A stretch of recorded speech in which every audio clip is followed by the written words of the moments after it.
A silent coup backed by billionaires, war heroes, and even corporate giants almost succeeded. This isn't a conspiracy theory. This is a forgotten chapter of American history, one that's been buried under decades of silence and redacted documents. A moment when democracy teetered on the edge, and the people meant to defend the Constitution almost became its executioners. What you're about to hear is not fiction. It's the story of how, in 1933, the United States came shockingly close to becoming a fascist state, and how one man stopped it. But the scariest part? It could happen again. The year is 1933 and America is in free fall. The Great Depression has ravaged the country. Banks are failing. Families are starving. Factories are silent. The unemployment rate? A staggering 25%. And faith in democracy is crumbling faster than the stock market. In Europe, new answers are rising from the ashes. Hitler has just seized power in Germany. Mussolini rules Italy with an iron fist. Fascism doesn't look terrifying. It looks efficient. And in the boardrooms of America's wealthiest corporations, some powerful men begin to wonder, if democracy can't fix this mess, maybe it's time for something stronger. In March of 1933, a new president takes the oath of office, Franklin Delano Roosevelt. With his calm voice and bold promises, he ushers in the New Deal, a sweeping set of reforms aimed at saving the American economy and protecting the working class. But to the richest men in the country, FDR is a threat. His policies include taxing the wealthy, regulating Wall Street, and empowering labor unions. Roosevelt isn't a savior, he's a traitor to his class, a man who must be stopped and behind. Closed doors, a plan begins to form. Meet Major General Smedley Butler, one of the most decorated war heroes in American history. But this wasn't unique to America. Around the world, the 1930s were a breeding ground for authoritarianism.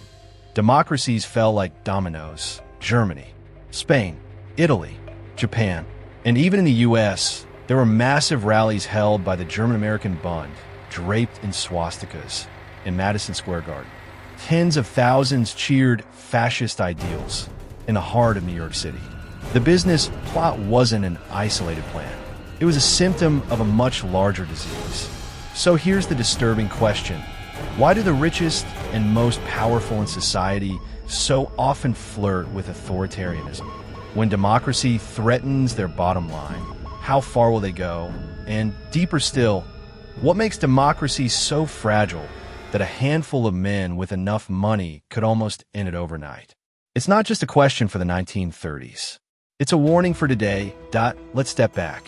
What drives powerful men, CEOs, bankers, war veterans, to betray democracy? What makes them believe they can do it and get away with it?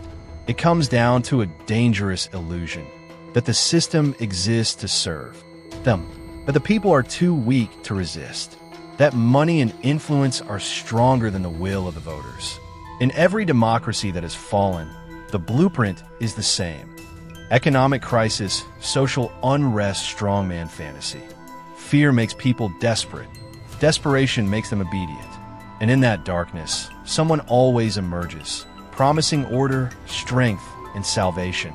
And behind that someone, there's almost always a boardroom that it's uncomfortable to admit. But it's true.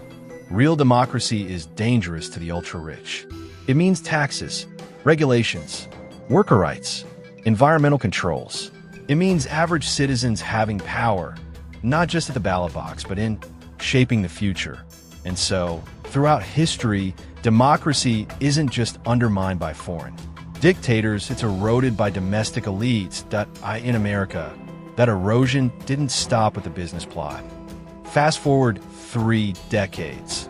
The 1960s were another age of unrest, civil rights, Vietnam, assassinations, protests in the streets. And once again, powerful institutions responded, not with understanding, but with fear. The FBI under J. Edgar Hoover began CNTLPRO, a secret program to infiltrate and dismantle activist movements. Martin Luther King Jr. was surveilled, harassed, and sent anonymous letters encouraging him to commit suicide. Black Panther leaders were murdered in police raids that anti-war protests were infiltrated and sabotaged. The government, once again, turned its gaze inward, not on enemies abroad, but on citizens demanding justice. Why? Because true democracy, the kind that redistributes power, has always been seen as a threat by those who hold it. Now let's talk about today. You might think a military coup in 2025 is unthinkable. But coups don't always need guns anymore. They need algorithms, disinformation, dark money. That today's threats were suits, not uniforms. They manipulate minds, not just armies. Massive super PACs pour billions into elections, shaping policies without public consent. Tech platforms distort reality, feeding people curated outrage and tribal fear, and behind it all are the same players, corporate interests, billionaires, hidden networks. That it's not just about money. It's about control. That here's the hard truth. Most Americans feel powerless. They vote, but nothing changes. They protest, but the system shrugs. They work harder, but fall further behind. And that disillusionment? That's the breeding ground for the next crisis. Because when people no longer believe in the republic, they'll follow anyone who promises to burn it down. And when that day comes, there will be those waiting in the shadows with a plan already drawn up. Just like 1933, historians didn't forget the business plot. They buried it. Why? Because acknowledging it would mean acknowledging that democracy's survival is fragile. It would mean admitting that patriotism isn't always found in the powerful, but in those who resist them. Smedley Butler wasn't rewarded for his bravery. He was ridiculed, dismissed. He died 3 years later, broken and unheard. And the men who tried to overthrow the republic, they lived long, wealthy lives. If that doesn't shake your faith in justice, it should. That a modern coup doesn't need tanks in the streets. It needs confusion, division, distrust. It looks like undermining elections, discrediting institutions, that installing loyalists in key agencies, that using media to spread doubt, that turning citizen against citizen. The goal isn't just to take power. It's to make people beg for someone to restore order. That's how democracy dies now. Not with a bang, but with a broadcast. Now let's go back, not to 1933, but to January 6, 2021, that a crowd storms the U.S. Capitol, windows shattered, offices ransacked, elected officials flee. 5 people die. Some call it a riot, others a rehearsal. Because behind the chaos were real efforts to overturn an election. Fake electors, pressured officials, legal blueprints for martial law, and echoing through the chambers of power was the sound of history repeating itself, that a populist strongman, that a frightened elite class, that a divided public. All it lacked was a Smedley Butler. The terrifying truth? Democracy doesn't collapse all at once. It crumbles inch by inch, with every norm violated, every law bent, every truth distorted. And it survives only when people, ordinary, flawed, frightened people, choose to stand up like Butler did and say, "Not on my watch." Candle a nation that forgot its warnings. The business plot. COINTELPRO. January 6th teach. These aren't isolated events, they're warning signs. Red flares in the night sky, begging to be noticed. But America, time and again, has chosen to forget. To protect its myth of invincibility. To pretend that democracy, once achieved, is permanent. But here's the truth no one wants to say out loud. Democracy is not a fortress. It's a campfire, and it only survives if we keep feeding it truth, vigilance, and courage. Let's connect the dots. Whether it was corporate elites in 1933, intelligence agencies in the 1960s, or political operatives in the 2020s, the script has always been the same. 1. Identify a moment of crisis. 2. Exploit public fear. 3. Position as savior. Figure. 4. Weaken or discredit institutions. 5. Seize control while the public is distracted. But what makes it work? Silence, compliance, and most dangerous of all, the illusion that it can't happen here. But already did, and it nearly worked. The reason so few know about the business plot isn't because it was unimportant.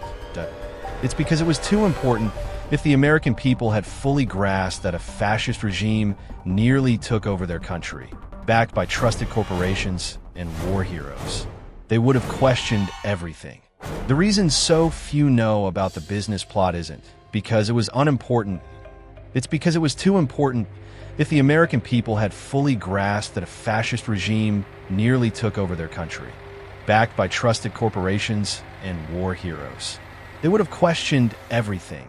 They might have asked, how many other things have we been lied to about? How close are we right now? Better than to bury it.to turn Smedley Butler into a footnote.to make history feel safe. But history should never feel safe. It should haunt us. These moments reveal something deeply uncomfortable, not just about the powerful, but about us. We want to believe in heroes. We want to believe the system is self-correcting, that if something truly evil arises, someone will stop it. But the truth? Heroes don't always win. Systems don't fix themselves. And evil doesn't always wear a uniform. Sometimes it wears a tie and has a LinkedIn account. It's not fascism, that it's not communism, that it's not even corruption, that it's apathy, it's the shrug. The what can I do? The silence that fills the room when it matters most, that's what nearly killed America's republic once. And it's what will kill it next. If we let it, he didn't have to speak out. He could have taken the money, he could have led the army, he could have had a dictatorship under his control. Instead, he risked everything, his reputation, his safety, his legacy. And for what? Not glory, not wealth, but principle. Because some truths are worth more than comfort. And some republics are worth more than power to was democracy almost overthrown? Yes, but the better question is, has it ever truly been restored? Because if the same forces still hold power, if the same silence still protects them, if the same tricks still work, then maybe America isn't living in a restored republic. Maybe it's still living in the shadow of the one that nearly fell. The next coup won't need marching armies. It'll use data, division, deep fakes. It'll make truth subjective, history disposable, and reality negotiable. And when it comes, it won't announce itself with boots on the ground. It'll arrive with a friendly face, a comforting slogan, and a promise to restore order. And by the time you realize what's happening, it'll already be too late.